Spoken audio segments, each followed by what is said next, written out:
What's up guys, welcome to another video in the JavaScript tutorial. So I'm going to show you how to use if statements and conditionals inside JavaScript.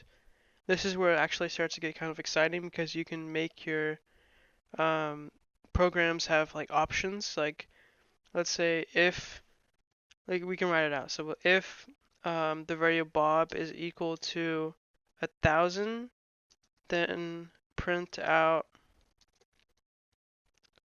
yay. So and like if we want to make this happen, we could do first let's declare Bob const Bob equals, of course this isn't actually like correct, so we can't have this here. So let's get rid of this. Okay, so Bob equals 100.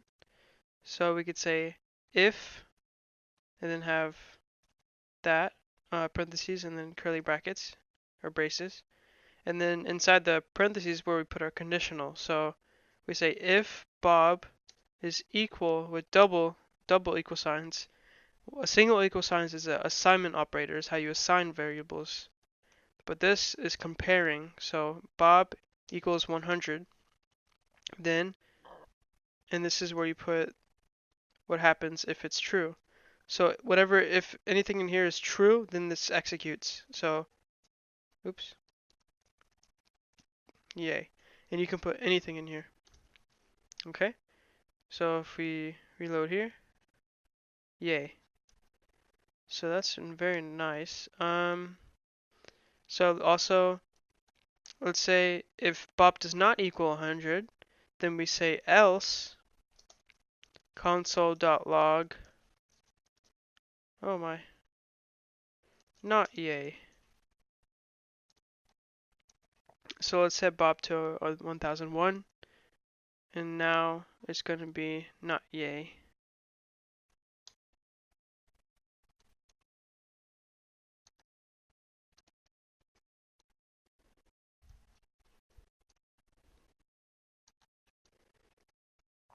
Okay, so that's how we do that. So we can also use strings. So let's say that's a string instead now, and we reload, it's not yay, because this is a number and this is a string data type. And if we want these to be equal,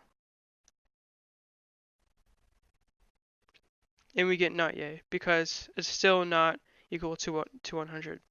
So if we set this to 100, it'll now be yay.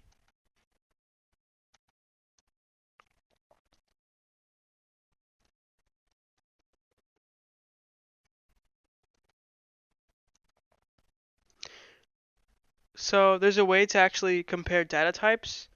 So this, as you can tell, is a string, and this is a number data type. So if you want to say if Bob is equal to the number of 100, then say yay. So we have 3 equal signs. And now it'll be not yay because they're not the same data type. So if we reload, for some reason my live server is not working, so rip. Let me see if I can fix it here. Okay, and F12 to open console. Okay, so now it's not yay because this is 100 and a number data type, and this is 100 and a string data type.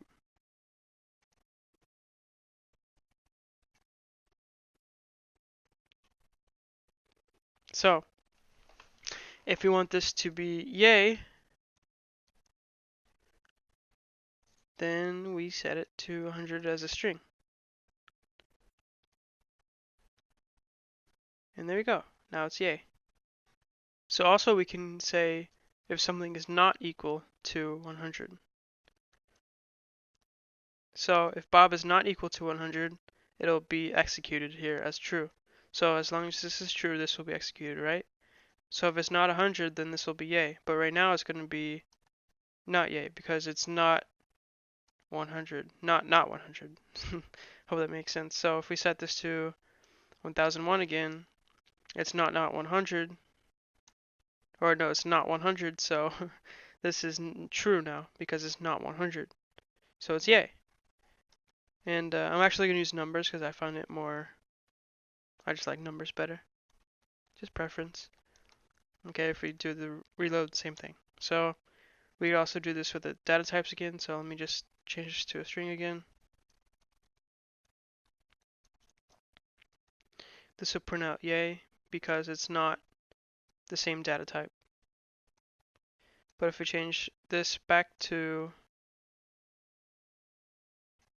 100 as the same data type, it'll say not yay.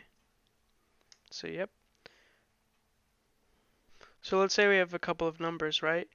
And we want to check and see if one number is greater than the other number. So we can also check and see if that's true. So bob2 equals 1000. So if we want to say if Bob is bigger than 50, then console.log yay. If not, not yay. Bob is indeed 100. 100 is bigger than 50, so it's not yay. And if we want to test it against Bob2, if Bob is bigger than Bob2, then yay. But it's not, so it's going to say not yay because 100 is not bigger than 1000. Likewise, we can use the less than sign. Oops. Yeah, so we can use the less than sign and say if Bob is less than Bob2, yay, because Bob is less than Bob2. So if we want to say Bob is less than or equal to Bob2, then yay. So we can also say if Bob is greater than or equal to Bob2, then say yay. So it can be either one. It could be that Bob is greater than Bob2 or it's equal to. And it's none of these, so it'll be not yay. Well, let's say we have Bob2 to 100, right? And we get rid of this. So if Bob is bigger than Bob2, it'll be not yay because it's still not bigger than Bob2. But if we set it to greater than or equal to, then you get yay because it is equal to, although it's not greater, which is fine. So we can also add multiple condition statements if we don't want just two. So const color equals pink. So we can start by having Bob is equal to pink, which is not. So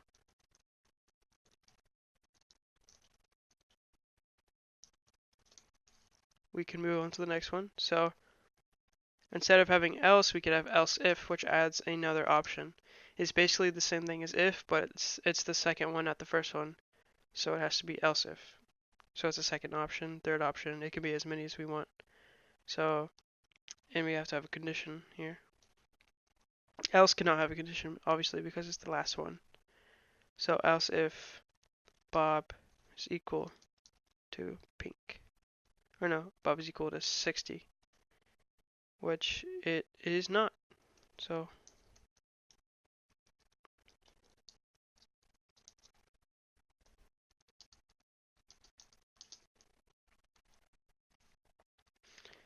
and we can have another one if we want one. Say if Bob is equal to 100, which it is. So we can put this, yes, Bob is equal to 100. And finally we could have else. Oops.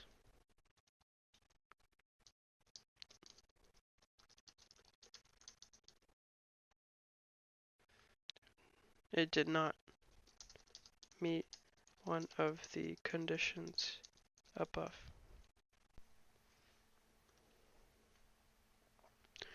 So if we test this out, yes, Bob is equal to 100. I spelled equal wrong, oopsies. But yeah, we can have multiple conditions now, which is very useful for more options.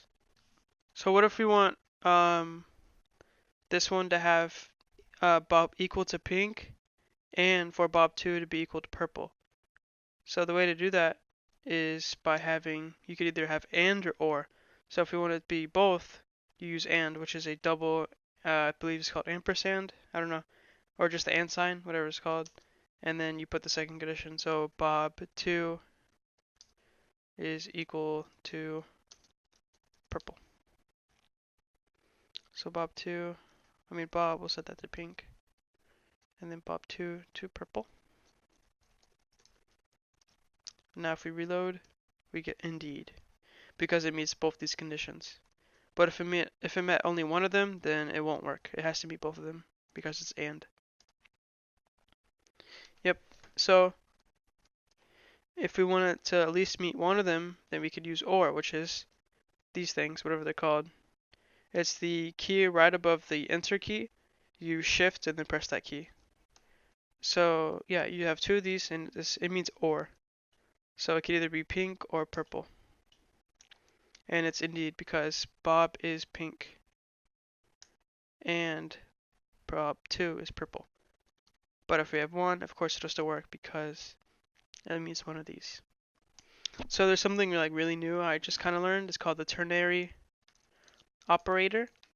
It's like a shorthand way of writing JavaScript. So to do this, we do console. We could do console.log and then say, so what we put first is our condition. So Bob is equal to 76.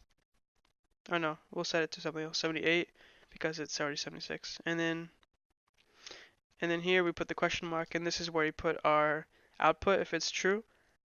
We could say, oops.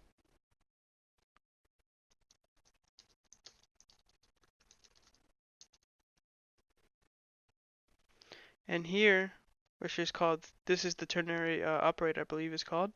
We put a colon, and this is the else. So after this comes the else, so we could say, no, brah, it's something else. So if we reload, it'll be not brah, it's something else, because it's 76, not 78. So yeah, let's do it one more time. So console.log color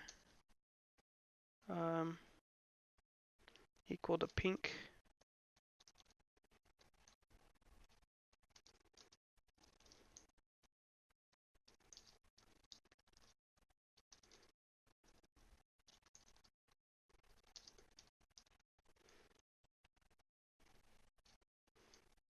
And now it'll say it's pink because color is pink. So color is equal to the value and type of pink.